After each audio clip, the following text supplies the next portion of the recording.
Икономичен градски хетчбек на малко километри. Представени тази Ford Focus EcoBoost с 1-литров бензинов двигател, 100 конски сили и 67 000 км пробег. Да го разгледаме.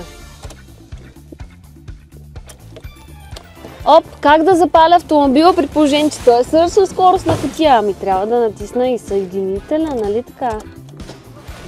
Ето, това е друга песен. 5-степенна ръчна скоростна кутия.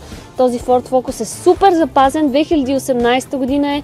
Имаме голямата мултимедия с възможност за Apple CarPlay и Android Auto. Имаме Cruise Control. Пак казвам, пробегът 66-7-8-7 000 км. Имаме автономно паркиране. Преден и заден парктроник, двузонов климатроник. Разбира се, има Isofix отзад. Текстилният салон супер запазен, непокътнат. Светъл бял таван и той не покътнат.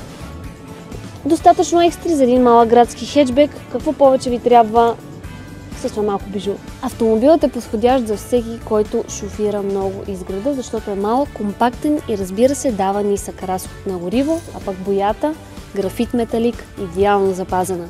Разбира се, автомобилът разполага и с автоматични фарове и чистачки. Автомобилът е наличен в нашия шоурум с адрес Околовръстен път 262 и пълната му обява ще намерите на нашия сайт 7cars.bg. Ако това видео ви е харесало, подкрепете го с един палец и се абонирайте за нашия канал, защото качваме само такива интересни предложения. Чао!